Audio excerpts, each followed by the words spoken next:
نہ حساب نہ کتاب، البتہ پنچایت سے کچھ امید تھی اور پنچایت بیٹھی۔ گاؤں کے آدمی جمع ہوئے، منشی جی نیت اور معاملے کے صاف تھے، انہیں پنچوں کا کیا خوف۔ سبھا میں کھڑے ہو کر پنچوں سے کہا، بھائیوں، آپ سب لوگ ایماندار اور شریف ہیں، میں آپ صاحبوں کا خاک پا اور پروردہ ہوں۔ آپ سبوں کی عنایات و الطاف سے، فیض و کرم سے، محبت و شفقت سے میرا ہر ایک رونگٹا گرا بہا ہے۔ کیا آپ سب نیک اور شریف حضرات خیال کرتے ہیں کہ میں نے ایک بے کس اور بیوہ عورت کے روپے ہضم کر لیے؟ پنچوں نے ایک زبان کہا، نہیں، آپ سے ایسا نہیں ہو سکتا۔ اگر آپ سب نیک اور شریف صاحبان کا خیال ہے کہ میں نے روپے دبا لیے تو میرے ڈوب جانے کے سوا اور کوئی تدبیر نہیں۔ میں امیر نہیں ہوں، نہ مجھے فیاضی کا دعویٰ ہے، مگر اپنے قلم کی بدولت کسی کا محتاج نہیں۔ کیا میں ایسا کمینہ ہو جاؤں گا کہ ایک بے کس عورت کے روپے ہضم کر لوں؟ پنچوں نے یک زباں ہو کر پھر کہا، نہیں نہیں، آپ سے ایسا نہیں ہو سکتا۔ پگڑی کی نگری ہے۔ پنچوں نے منشی جی کو رہا کر دیا۔ پنچایت ختم ہو گئی اور مونگا کو اب کسی خیال سے تسکین ہو سکتی تھی تو وہ یہ تھا کہ یہاں نہ دیا نہ سہی وہاں کہاں جائے گا۔ مونگا کا اب کوئی غم خوار و مددگار نہ تھا۔ ناداری سے جو کچھ تکلیفیں ہو سکتی ہیں وہ سب اسے جھیلنی پڑیں۔ اس کے قوا درست تھے، وہ چاہتی تو محنت کر سکتی تھی، مگر جس دن پنچایت ختم ہوئی اسی دن سے اس نے کام کرنے کی قسم کھائی۔ اب اسے رات دن روپوں کی رٹ لگی ہوئی تھی۔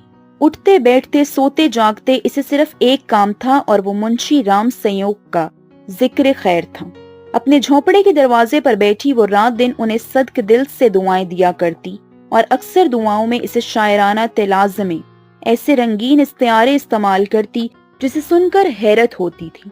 رفتہ رفتہ مونگا کے حواس پر وحشت کا غلبہ ہوا۔ ننگے سر ننگے بدن، ہاتھ میں ایک کلہاڑا لیے وہ سنسان جگہوں میں جا بیٹھی۔ جھونپڑے کے بجائے اب وہ مرگھٹ پرندی کے کنارے کھنڈروں میں گھومتی دکھائی دیتی۔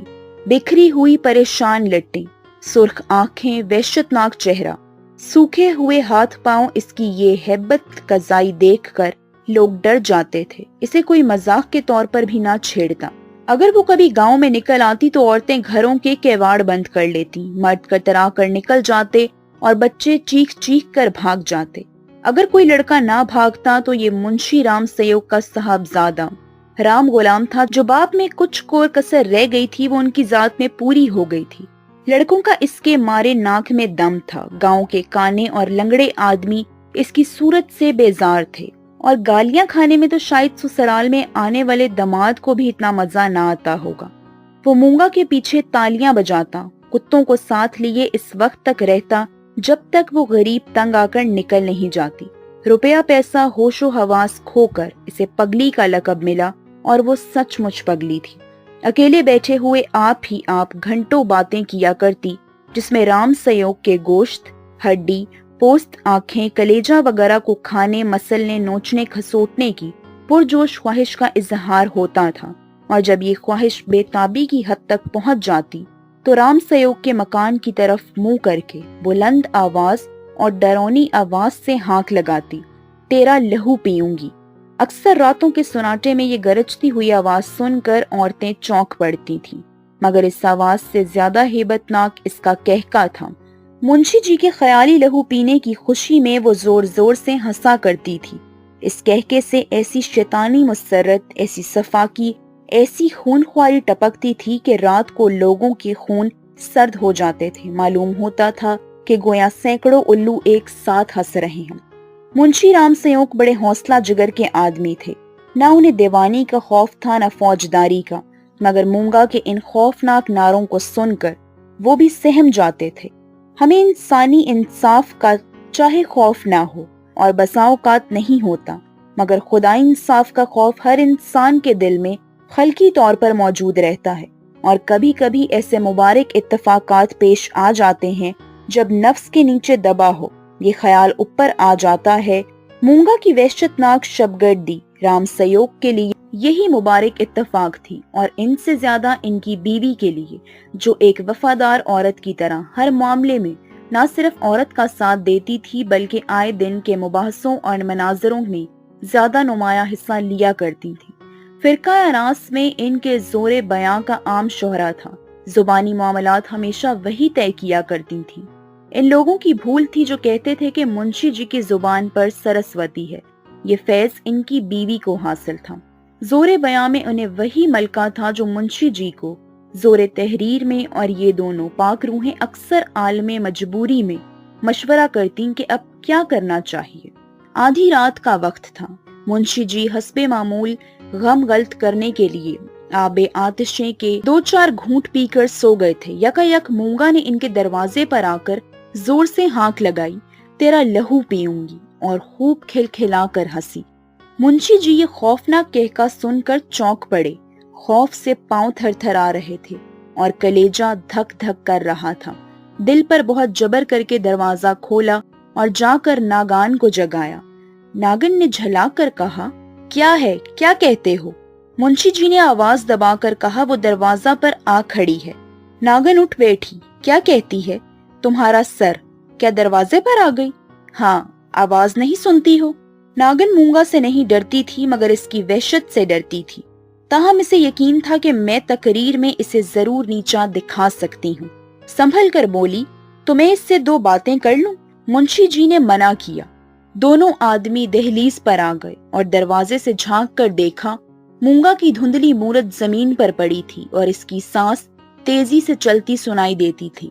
رام سیوگ کے خون اور گوشت کی آرزو میں وہ اپنا گوشت اور خون خشک کر چکی تھی۔